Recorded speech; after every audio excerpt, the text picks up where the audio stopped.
Yang pertama, silahkan Bapak Ibu pilih vendor yang fleksibel terkait ini ya. Kami di Asosiasi Pengangkutan dan Pengelola B3 dan Limbah P3 punya list ya, perusahaan mana yang fleksibel terkait ini ya. Bapak Ibu bisa bertanya tentunya nanti kepada kami ya. Jadi jangan bingung sendiri, akhirnya Bapak Ibu mengeluarkan duit banyak ya. Aduh, saya jadinya keblejok misalkan gitu ya. Nah, itu nanti kita akan bantu. Ini yang penting keterbukaan. Mas Reza misalkan berapa sih setiap 3 bulan berapa? Kita akan ngomongnya tiap 3 bulan berapa produktivitas limbahnya. Oh sekian Kang, ya udah nanti akan kita carikan yang fleksibel sehingga nanti pengeluarannya tidak terlalu mencekik. Itu satu ya. Yang kedua, kalau misalkan di bawah itu masih belum ada nih sama sekali, Bapak Ibu sudah nyari kemana-mana tidak ada, Bapak Ibu berkirim surat ke KLHK. Ceritakan di surat itu latar belakangnya kenapa Bapak Ibu memintakan tambahan waktu untuk supaya kuotanya nambah atau cukup ya. Pak, Bu, bilang aja di KLHK itu ya, intinya nih, kita sudah nyari, ternyata tidak ada transporter atau pengolah limbah yang mau ngangkut dengan kuantitas segini. Kalaupun ngangkut, itu seharga dengan 10%-nya, misalkan biaya proyek kan nggak masuk akal. Nah, silakan berkirim surat ke sana, sehingga nanti ada respon dari KLHK ya. Mudah-mudahan cara satu saja yang bisa ditempuh ya. Tapi kalau cara satu tidak ada, ya berarti Om Reza nih menggunakan cara kedua, silahkan. Jadi berkirim surat ke KLHK, di situ diceritakan sudah berusaha berikhtiar sana sini, tapi kami tidak mendapatkan satupun transporter atau pengolah yang mau mengambil ke tempat kami. Adapun yang mau, tapi harganya 10 kali lipat misalkan. Wah itu memberatkan, mendingan saya gulung tikar misalkan. Nah itu boleh Bapak Ibu berkirim surat ke KLHK ya. Kemudian kalau proyeknya udah kelar, bagaimana Kang? Ya udah selesai ya, selesai ya. Nanti di TPS, izin TPS sekarang namanya kajian teknis sama SLO ya. Itu yang bikin itu persetujuan adalah project owner ya, bukan kontraktor tapi project owner. Jadi nanti atas nama project owner tuh yang ngurus izin TPS-nya ya. Ingat sekarang untuk memindahkan limbah diwajibkan TPS, karena nanti dari Pestronik itu keluarnya itu salah satu izinnya adalah harus punya TPS. Kalau TPS-nya nggak ada itu ngelok Pak ya. Atau Bapak Ibu bisa joinan TPS dengan orang lain misalkan, tapi dengan industri yang sama. Ini berlaku di rumah sakit sudah diimplementasikan ya. Ada pertanyaan lagi nih dari mana? Om Halim, penerapan manifest dalam siklus limbah dimulai dari mana saja? Manifest itu dimulai dari penghasil limbah. Manifest itu dimulai dari penghasil limbah. Ketika penghasilnya mau mengeluarkan limbah, diangkut oleh transporter dan dikirimkan ke pengolah limbah, wajib manifest. Sekarang sistemnya adalah daring, online, sehingga manifestnya tidak bisa diterbitkan secara manual. Jadi nulis-nulis tuh ya, yang 7 rangkap ya, ada kopiannya 7 kopi, 11 kopi. Nah, itu tidak berlaku lagi sekarang. Semuanya serba elektronik ya.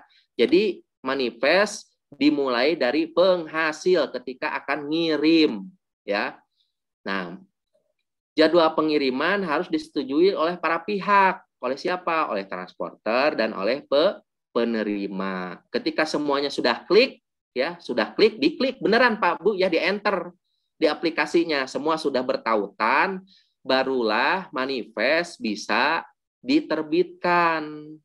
Itu sudah masuk ke sistem nasional, sehingga ketika sekali Bapak Ibu sudah oke, nah Bapak Ibu harus jalanin ya, harus jalanin ya, dimulai siklusnya dari penghasil ya. Om Budiman, regulasi baru sekarang untuk urus izin lingkungan apakah di kabupaten, provinsi, atau pusat terkait skala Bapak Ibu ya. Khusus untuk TPS ya, TPS ini tempat penampungan sementara limbah B3 itu di daerah ya, di daerah ya. Selain itu Bapak Ibu harus ke pusat ya. Pengumpulan ada di daerah, ada di pusat, tergantung lingkup ya. Kalau lingkupnya kabupaten ini ya, itu ada ya. Tapi kalau untuk TPS, khusus TPS ya di tempat kerja, Bapak Ibu cukup di daerah ya. Dan itu sekarang, mohon maaf, saya update ya terkait dengan peraturan yang berlaku, itu harus ada komitmen pemenuhan lingkungan. Jadi ketika mengajukan izin, sekarang namanya kajian teknis dan SLO ya, surat kelayakan operasi. Nah itu prosedurnya agak berganti. Jadi nanti Bapak Ibu ketika datang ke dinas itu akan disodori tentang komitmen akan memenuhi segala regulasi di bidang lingkungan. Habis itu harus ada kajian teknis, baru nanti diberi surat kelayakan ya, surat kelayakan operasi. Oke, habis itu ya sudah selesai, Bapak Ibu punya izin TPS ya. Izin-izin itu sekarang dipermudah Bapak Ibu ya. Ya, mudah. Saya beberapa kali ngurus ya, mungkin ada 11-12 kali gitu ya. Sekarang lebih mudah ya. Orang-orang online enak ya. Jadi dari tahap awal kita sudah tahu industrinya bisa nggak kita bantu. Oh ternyata nggak bisa selama NIB-nya masih belum ya.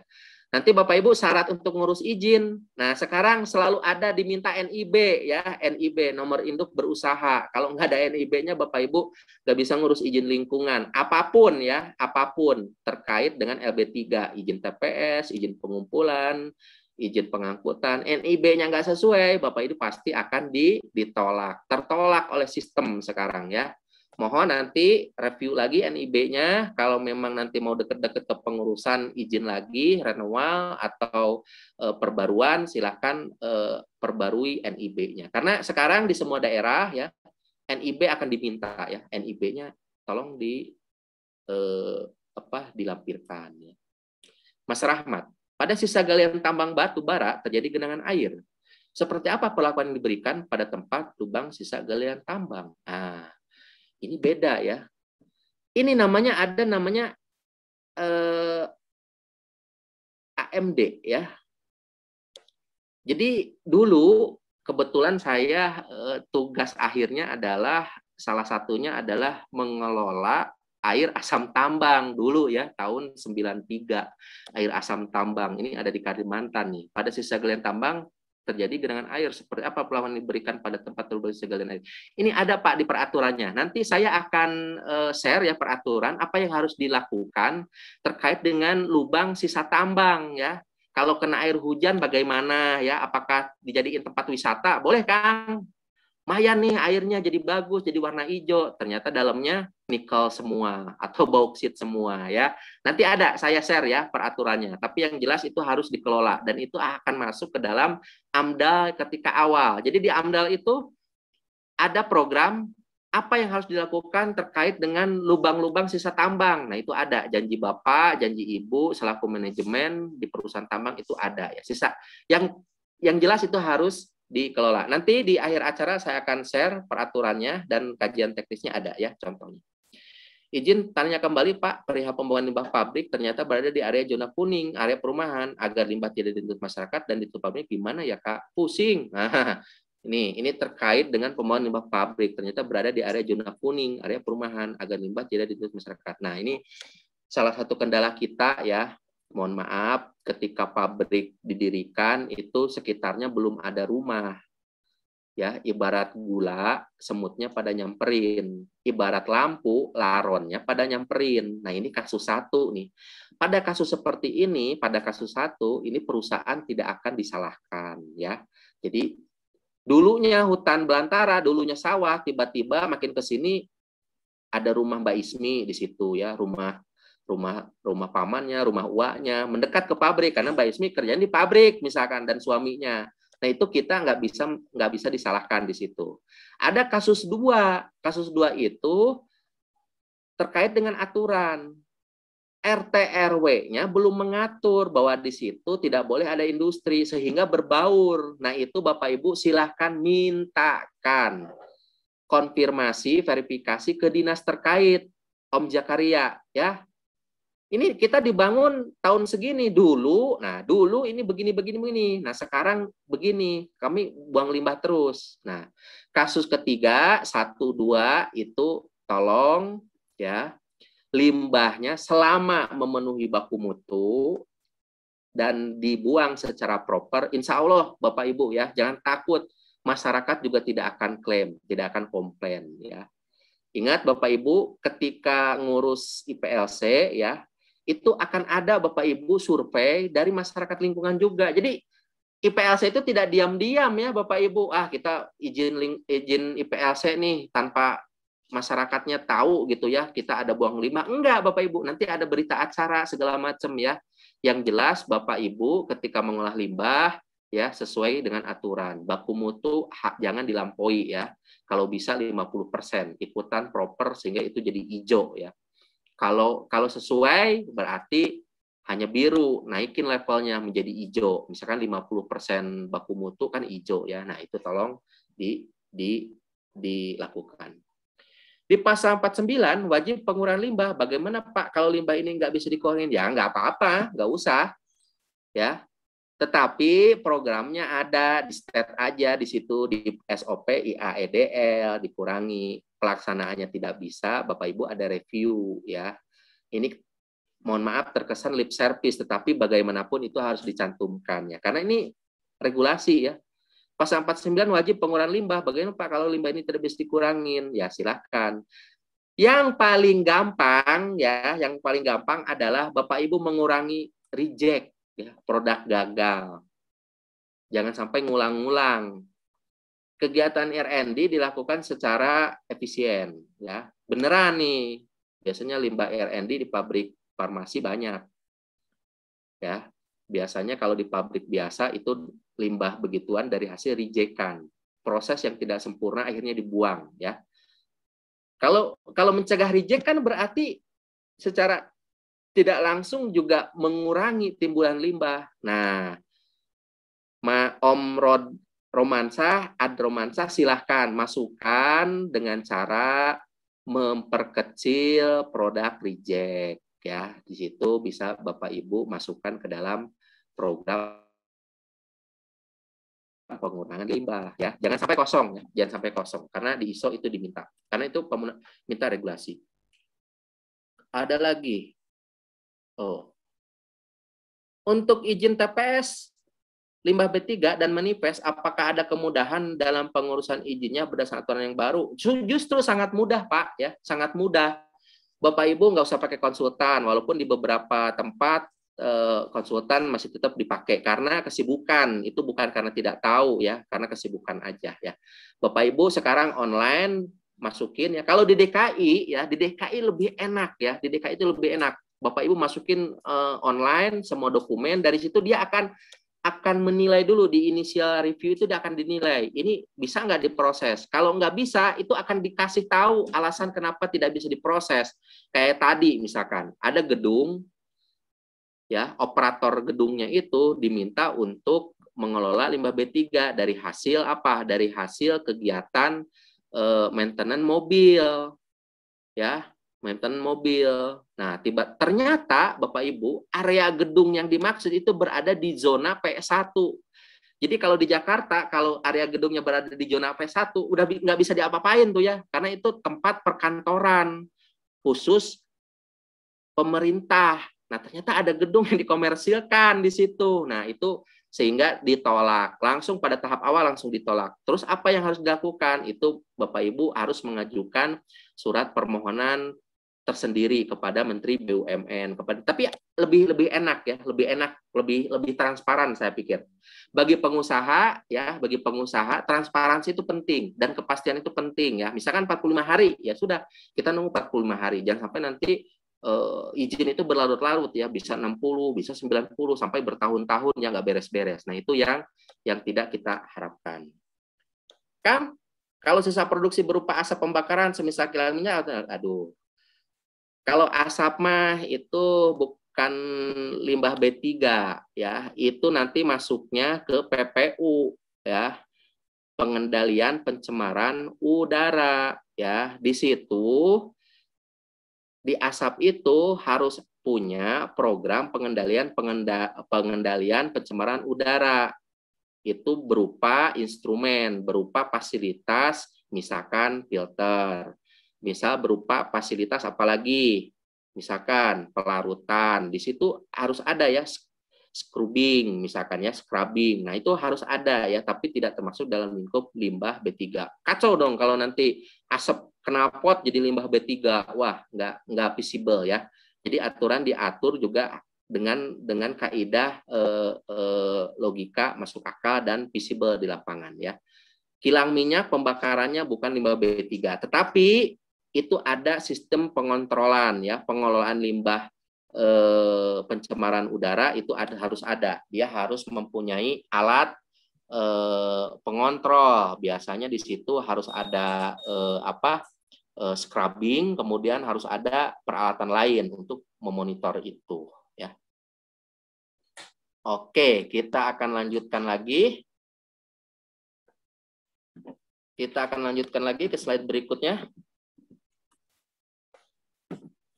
Oh, sudah selesai. Kita akan lanjutkan ke materi yang selanjutnya. Jadi Bapak Ibu ya, kita sebenarnya akan membahas terkait dengan Permen LH nomor 6 ya, Permen LH nomor 6 ya.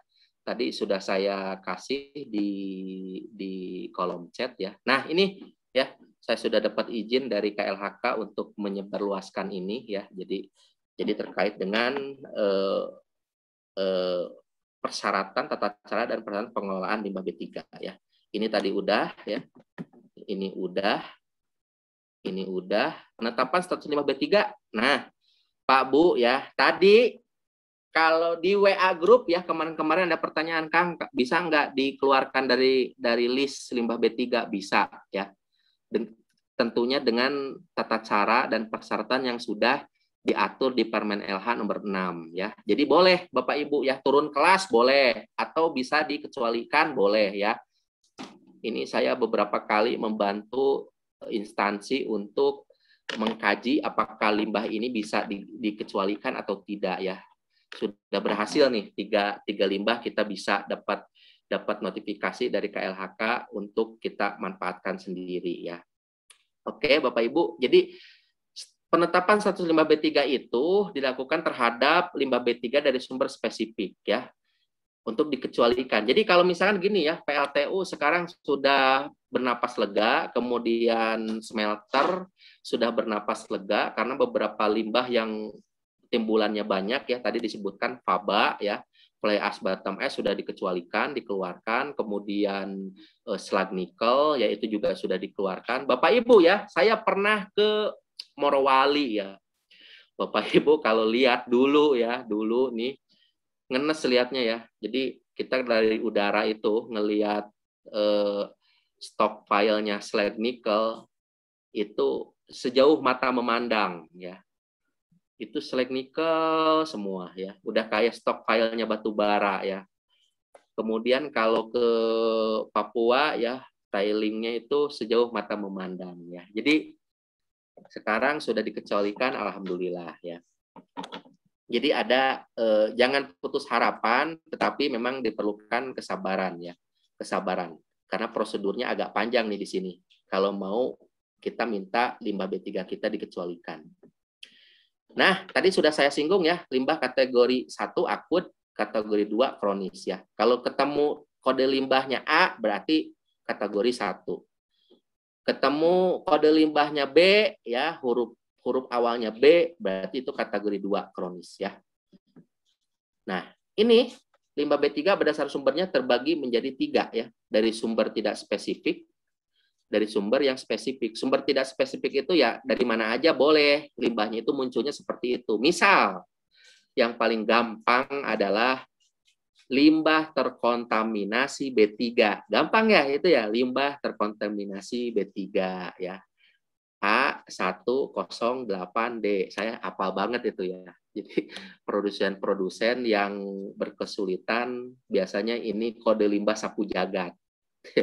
Kode limbah satu jagat. Jadi tiap material kena B3 jadi limbah B3. Tiap material kena B3 jadi limbah B3 ya. Nah, itu yang paling sering orang mensiasatinya seperti itu. Padahal harusnya itu dikategorikan ya.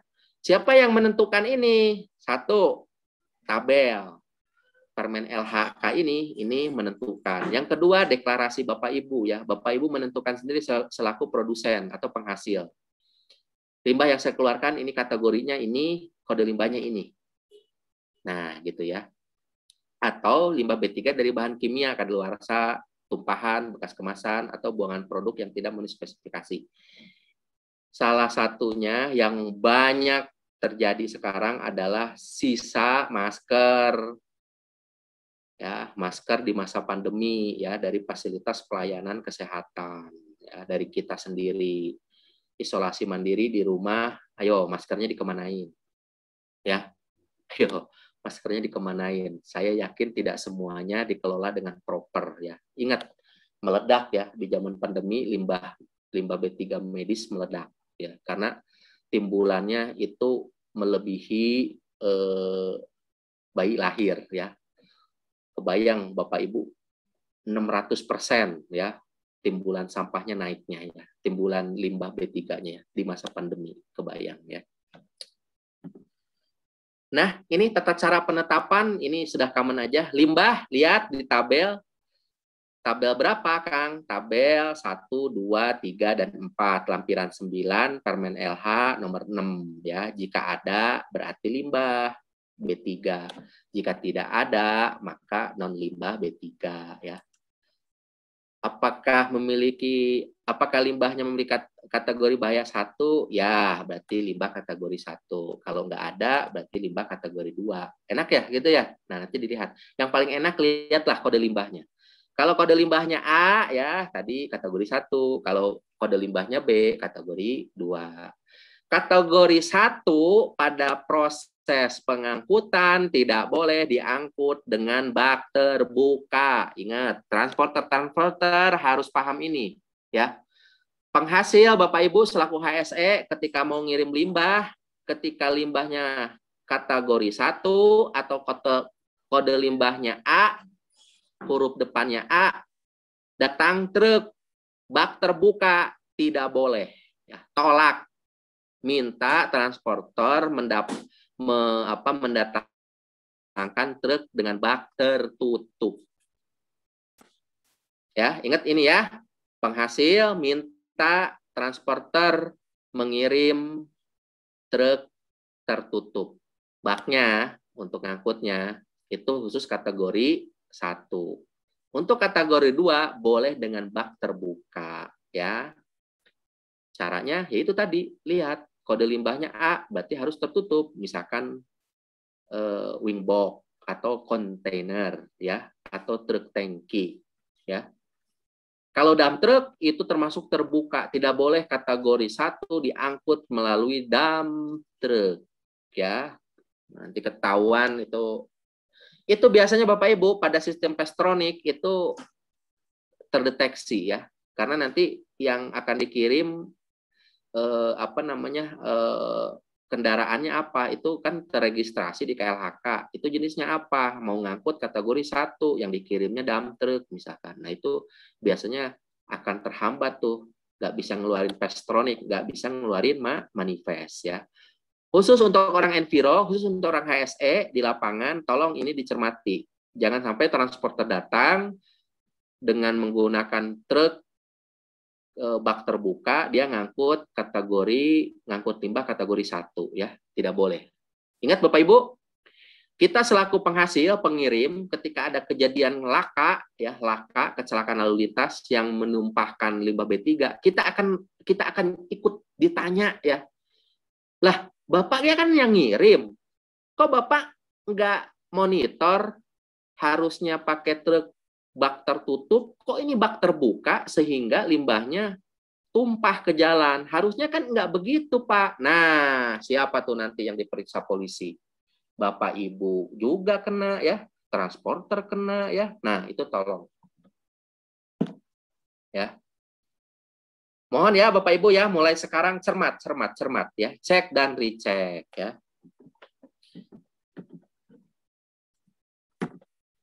Ini Tata cara penerapan limbah di luar daftar limbah. Nah, kalau Bapak Ibu punya limbah yang di daftar yang tadi ya, di lampiran 9 itu tidak ada, tabel 1 sampai 4 tidak ada. Ini apa ya? Namanya kagak ada nih. Nah, Bapak Ibu silakan melakukan uji karakteristik limbah B3 di lab. Nah, tadi kan pertanyaan awal ya, Pak, bagaimana cara nentuin bisa dimanfaatin? Nah, kalau itu bisa dimanfaatin. Kalau ini nentuin limbahnya punya kandungan B3 atau enggak. Nah, ini dengan pengujian karakteristik limbah B3 di laboratorium ya. Paling gampang ya lihat MSDS. Saya selalu ngasih tahu ya, kalau punya limbah unknown ya, tidak diketahui ya, lihat prosesnya, limbahnya keluar dari proses apa. Boleh jadi limbahnya mengandung material itu. Dari situ kita tinggal menunjuk laboratorium untuk menganalisa berapa kandungan materialnya ya. Ingat ya. Di grup juga ada pertanyaan LD50, LC50. Nah, ini ada di sini ya. Jadi kandungan LD50 di bawah 50 berarti kategori 1 ya. Di atas ini kategori 2. Ingat Bapak Ibu, dosis ya. Dosis makin kecil makin bahaya ya. Banyak saya ditanyain, "Kang, itu kan nilai angkanya lebih gede." Iya, kalau lebih gede itu berarti lebih ringan. Kalau makin kecil namanya dosis, berarti makin parah. Ya. Dosis kecil aja bahaya ya. Nah, gitu ya. Ingat jangan salah. Banyak orang bertanya di grup, "Nah, Kang, itu kan nilainya lebih gede." Iya, ini kan dosis. Kalau dosis makin kecil justru makin berbahaya ya. Dosis kecil masuk ke tubuh dibandingkan dosis besar masuk ke tubuh itu, jika standarnya lebih kecil berarti itu lebih berbahaya ya. Oke, Bapak Ibu. Ini ada, udah kita bahas kilas. Nah, ini saya kasih contoh nih. Saya kasih contoh. Nah, gini ya. Ini B. B itu berarti kategori 2. Ya. B itu kategori 2 ya. Nah, tadinya ini menjadi ini setelah ada penekar. Izin tanya Kak, dari Om Zakaria lagi. Izin tanya Kak, kantor laboratorium itu di mana ya untuk meneliti limbah? Terima kasih. Banyak, Bapak Ibu, banyak. Nanti saya akan kasih tahu ya limbah. Yang jelas Bapak Ibu, satu laboratoriumnya harus terakreditasikan. Yang kedua harus mempunyai status sebagai laboratorium lingkungan ya. Jadi ada 2 nih. Satu terakreditasi kan Komite Akreditasi Nasional, ditambah 1 dia merupakan laboratorium lingkungan. Silakan di mana aja, banyak di Indonesia, lebih dari 300 ya, tersebar di seluruh Indonesia ya. Di Jakarta lebih banyak. Bogor, kota hujan, laboratorium akreditasi dan lingkungannya ternyata banyak ya, lebih dari 15 di Bogor aja ya. Nah, ini daftar limbah yang berbeda ya. Jadi ada yang dikecualikan. Tuh lihat, yang sebelah kiri tadinya ada, kemudian di sebelah kanan menjadi itu ya. Jadi ada yang sudah dikecualikan. Kita lanjut. Ya. Nah, ini yang dikeluarkan tadi saya sudah bilang steel slag sama slag nikel, kemudian drag and grits ya. Lihat tuh, proses recovery black liquor dari industri virgin pulp ya. Dulunya ini tidak Pak, ini masuk B3 ya, sekarang tidak ya, alhamdulillah ya. Tapi tetap harus dikelola ya, slag nikel bisa sekarang dibalikan lagi ke lubang-lubang hasil tambangnya ya. Tuh pertanyaannya sekarang sudah mulai terkuak ya jawabannya. Jadi slag nikelnya terus diapain Kang? Ya dibalikin lagi ke bumi ya. Ngisiin aja itu lubang-lubang tambang ke satu. Yang kedua yang paling ideal adalah dimanfaatkan. Kasih ya ke mereka-mereka yang membutuhkan agregat-agregat khusus untuk membuat beton. Bisa buat jalan, bisa beton cetak ya dan sebagainya ya. Kita harus lebih bermanfaat kepada orang ya ketimbang mubazir-mubazir ya. Ini terkait dengan faba. Nah, pengurangan yang tadi. Nah, setiap orang pengurangan substitusi bahan. Tadi kalau nggak bisa, Kang Ben, nah, stat aja di situ. Dengan melakukan optimalisasi produk, maka secara tidak langsung saya melakukan pengurangan limbah B3 ya. Jadi kalau bikin produk jangan banyak yang gagal gitu ya. Kalau banyak gagal berarti limbah yang dihasilkan juga banyak. Ingat, limbah B3 itu adalah limbah yang mengandung B3 apapun ya. Kemasan bekas kan udah gagal, diulang, tambah lagi kemasan bekasnya. Nah, gitu ya. Minimal dengan cara tidak menghasilkan reject, tidak meneruskan reject, dan tidak menerima reject, kita secara tidak langsung ikut dalam program pengurangan limbah B3 ya. Di situ ada juga pelaporan Bapak Ibu ya, setiap orang yang menghasilkan limbah B3 dan seterusnya ya. Dilaporkan ya. Nah, itu di Siraja, di aplikasi Siraja ya, itu program KLHK terkait dengan pelaporan. Itu ada kolom tentang pengurangan limbah. Kalau memang ada, sampaikan. Kalau tidak ada, ya kosongkan. Apa boleh kotak ya. Bukan apa boleh buat, tapi apa boleh kotak. Jadi silakan disampaikan. Kalau tidak ada, ya tidak apa-apa. Mau gimana? Tidak ada ya. Tapi saran saya dengan tidak adanya reject, maka kita secara filosofis juga mengurangi timbulan limbah. Ya. Penyimpanan Bapak Ibu, Mas Indro nih. Coba kita lihat Mas Indro. Izin bertanya, Kang Beni. Lanjut. Silakan Om. Iya, terima kasih Kang Beni.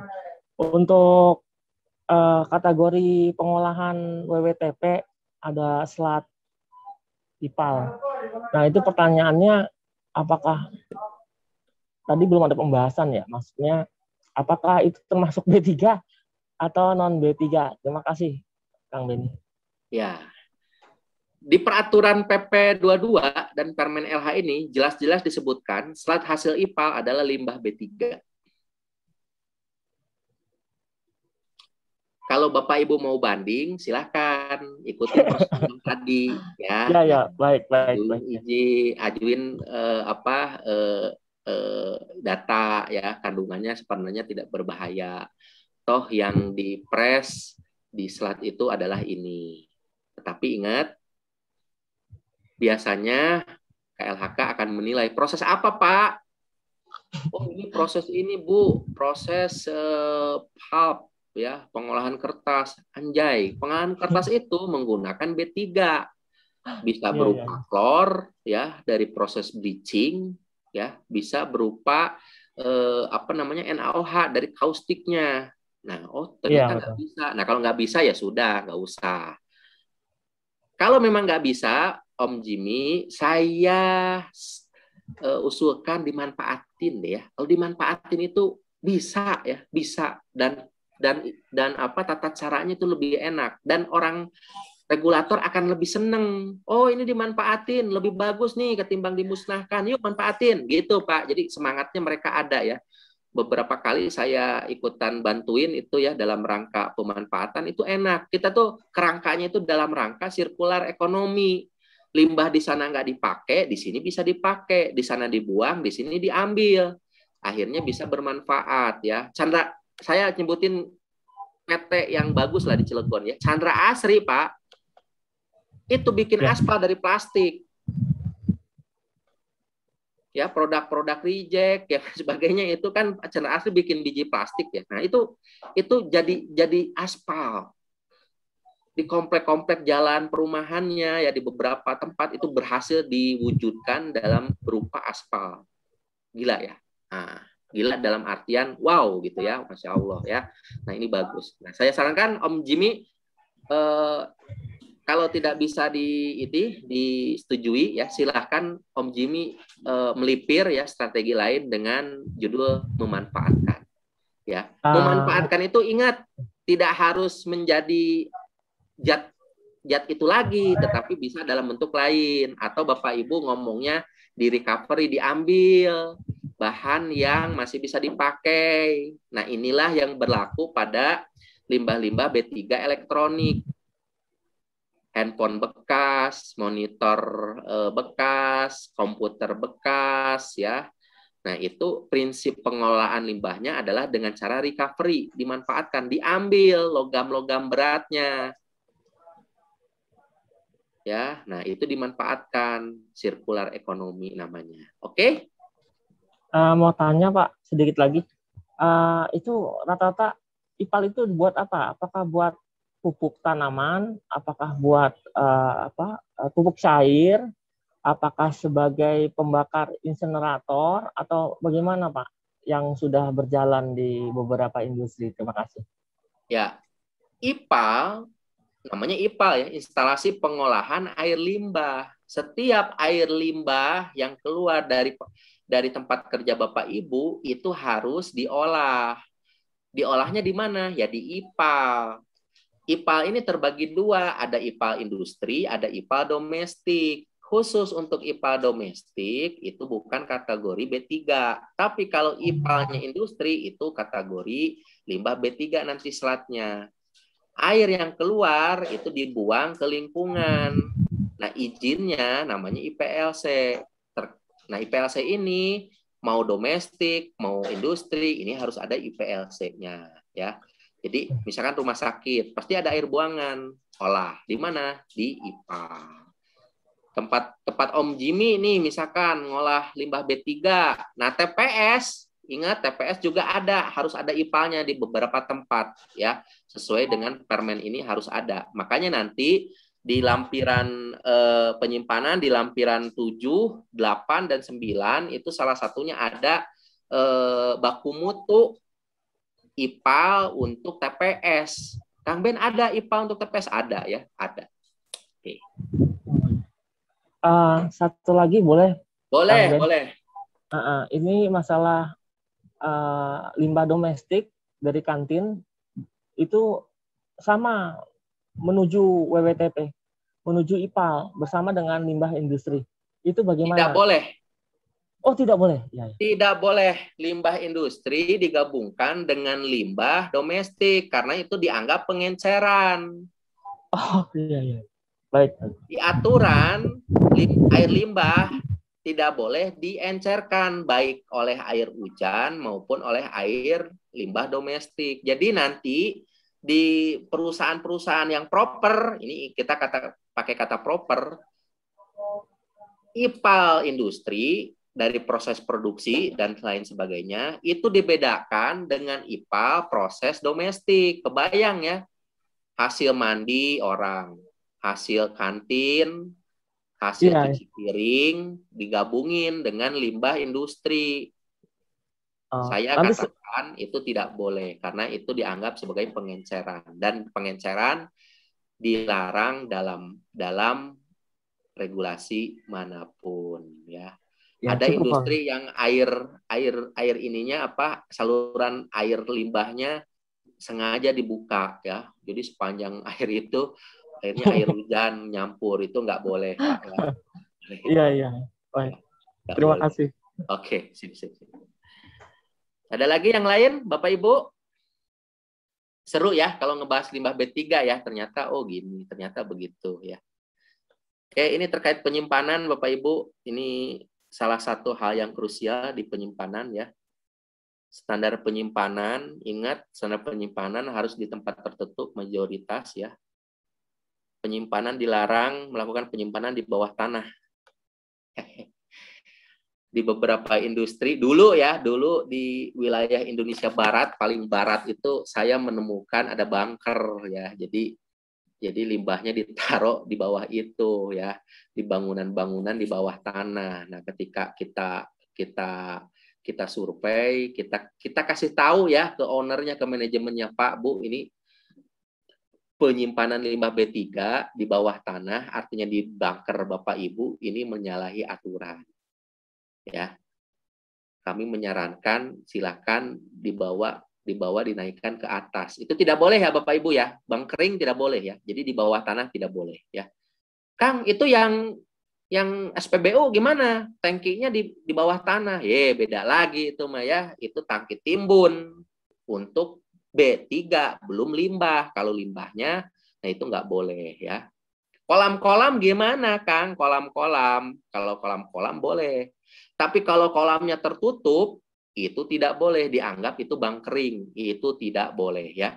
Bapak Ibu yang sekarang ada di dunia industri, silahkan keliling ya, nanti Gemba, ini jangan-jangan kolam gue dipakai untuk nyimpan limbah B3 nih ya. Itu nggak boleh ya. Oke, standar penyimpanan limbah B3 ini dapat kita samarikan seperti ini Bapak Ibu.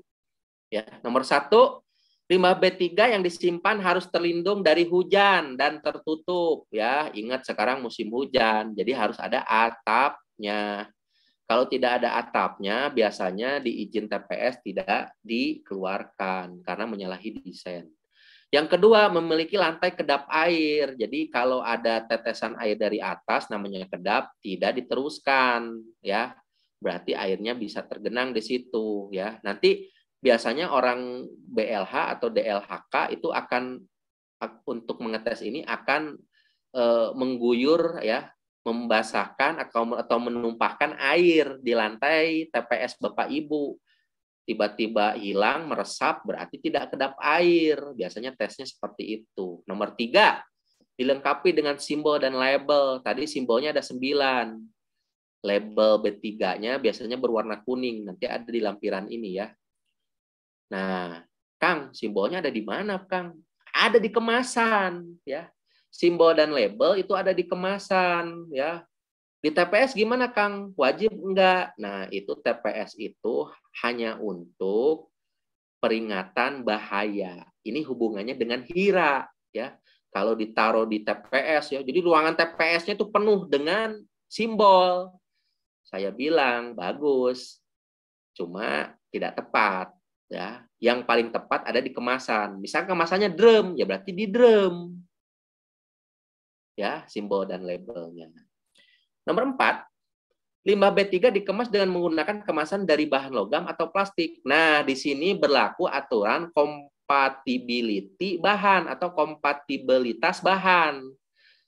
Apa itu, Kang Beni? Ini adalah tabel kesesuaian.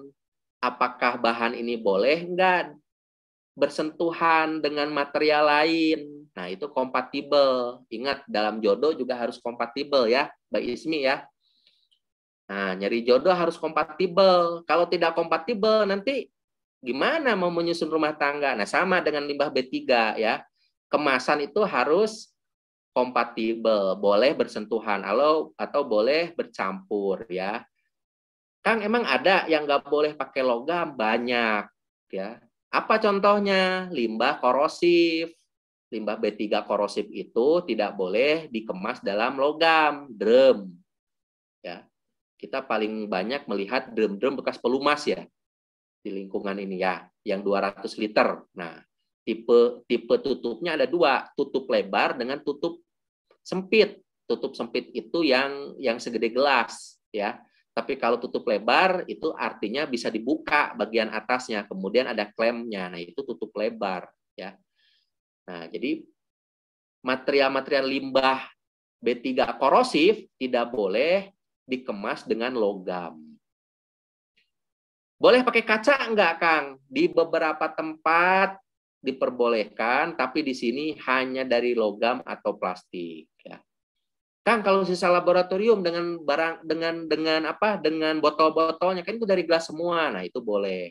Tapi tetap ketika dibawa itu tidak boleh telanjang. Bapak Ibu harus mengemasnya lagi dengan proper. Misalkan botol-botol kaca ya dari aktivitas laboratorium kan banyak tuh ya. Nah, itu Bapak Ibu ketika mengambil jangan telanjang, tetapi dimasukkan ke dalam rak-rak kayu ya. Bikin dulu rak kayunya ya. Jadi kalau mau ngambil, nah saya punya pengalaman seringkali mengambil limbah laboratorium. Jadi tumpukan botol kaca banyak, ada isinya, ada yang enggak, ada yang masih seperempat, ada yang pokoknya banyak ya. Nah, itu kita treat ya. Jadi ketika ngambil itu kita masukkan lagi ke dalam misalkan basket kayu ya, atau masukin ke drum plastik ya. Kan ada drum plastik ya. Nomor 5, Bapak Ibu, kemasan mampu mengungkung limbah B3 untuk tetap berada di dalam kemasan. Nah, maksudnya ini ya, ini harus tight ya, harus tidak boleh bocor ya, harus mampu mengungkung limbah tetap berada dalam kemasan ya. Nah, berarti ini harus kita lihat apakah kemasannya cocok atau tidak ya, atau apakah masih layak atau tidak. Pada praktek keseharian, kemasan-kemasan itu kita ambil dari kemasan-kemasan bekas. Nah, ini harus Bapak Ibu periksa dulu ya. Jangan-jangan bocor. Jangan-jangan sekarang bagus, nanti di jalan bocor. Ingat ya, tadi yang korosif tidak boleh dicampur atau dikemas dalam bahan logam. Jika ada, jangan dimuat ya, jangan dimuat. Karena sekali lagi, ketika ada kejadian abnormal di jalan, limbahnya bocor, mencemari lingkungan, yang ditanya bukan hanya pengangkut Bapak Ibu, tetapi Bapak Ibu sebagai pengirim juga akan ditanyain ya, ditanyain itu ya, oleh pihak yang berwajib. Yang pertama mungkin oleh PPNS dulu, PPNS LH ya, penyidik pegawai negeri sipil datang ke tempat Bapak Ibu. Yang lebih berat adalah nanti ada penyidik dari Polda ya datang ke tempat Bapak Ibu. Ini kenapa limbah isinya HCl bekas dimasukkan ke dalam drum logam, nah, drum metal. Nah, ternyata bocor, di tol bocor. Nah, ini akan menjadi pertanyaan dan Bapak Ibu insya Allah akan diberkas ya. Saya ngasih tahu ya, Bapak Ibu diyakinkan akan diberkas ya. Jadi tolong kemasan harus mampu mengungkung. Nomor 6, memiliki penutup yang kuat untuk mencegah terjadinya tumpahan pada saat dilakukan pemindahan atau pengangkutan. Pak, Bu, tolong dipastikan sebelum diangkat ke atas truk, pastikan tutupnya benar. Tadi saya katakan untuk drum ada 2 jenisnya, ada tutup kecil dan ada tutup lebar. Tutup lebar itu atasnya itu bisa diambil selebar drum itu, dan biasanya ada klemnya. Nah itu kalau tutup drum tutup lebar, jangan diangkut kalau tidak ada klemnya. Karena ketika tumpah, dia akan ketika kecelakaan, misalkan miring sedikit, dia akan tumpah. Kemudian kaidah yang lain untuk ini adalah ingat tidak boleh penuh. Kalau kapasitasnya 200, jadi drum itu Bapak Ibu itu sebenarnya 230 liter. Ketika diisi 200 liter, itu sebenarnya masih ada spare 30 liter. Nah, Bapak Ibu ketika ngisi limbah ke dalam drum, jangan dipenuh semua ya. Di beberapa perusahaan itu sudah bagus SOP-nya, 80% kapasitas. Jadi kalau drumnya 200, berarti dia 200 dikali 80. Ya, jadi cuma 160 liter saja. Itu untuk apa? Untuk mencegah tidak tumpah, satu. Yang kedua, ketika ada potensi swelling atau menggembung, itu tidak membuat rusak drum ya. Ingat Bapak Ibu, kalau Bapak Ibu lokasinya ada di Papua, kemudian disimpan untuk memenuhi kuota misalnya 90 hari, 3 bulan ditutup dengan drum ya, dikemas dengan drum. Nah, selama 3 bulan itu swelling tuh ya, menggembung. Jadi drumnya itu akan kembung ya, akan memuai, berekspansi. Nah, itu beresiko dia meletus, meletus dan bocor. Masih mending kalau di TPS-nya sendiri. Nah, ketika diangkut di jalannya butuh misalkan 1 bulan. Wah, bisa rame ya ketika ada begituan tuh. Makanya dipastikan, ini khusus untuk transporter juga saya ingatkan, silahkan tolak kalau si penghasil mengemas limbahnya tidak proper. Jangan mau tuh ngangkut limbah yang kemasannya tidak proper, udah kembung, penyok ya, jangan. Demi keselamatan bersama ya, limbah yang ini kita step side-kan ya, jangan ya. Ini biasanya orang sales, orang customer service dengan orang operation ini harusnya saling sinergi. Jangan satu maksa, satu ngalah. Nah, Kebetulan saya ada di industri angkutan. Saya bilang ke seluruh pengemudi saya, jika ada yang kembung atau penyok, tidak boleh diangkat. Kalau diangkat, kamu silahkan nyari tempat kerja yang lain. Gitu.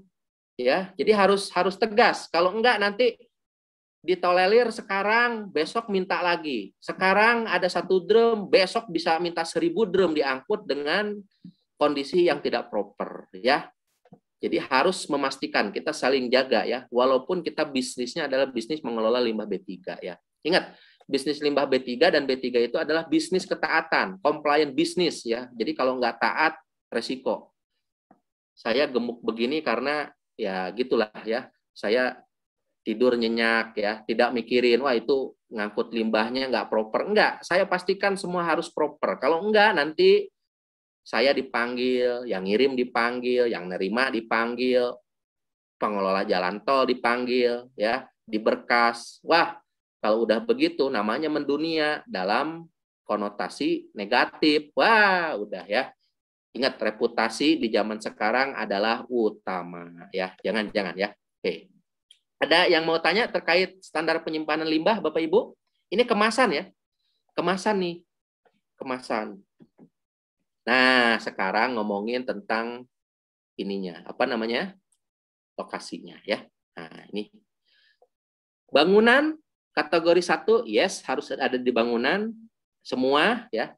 Kita akan ngomongin yang aneh lah di sini ya. Penumpukan limbah kalau kategori 1 waste pile tidak boleh. Sumber tidak spesifik tidak boleh, ini tidak boleh. Spesifik khusus boleh. Waste impound tidak boleh. Sisanya adalah boleh ya. Nah, ini TPS, salah satu TPS ya. Lokasi penyimpanan harus bebas banjir.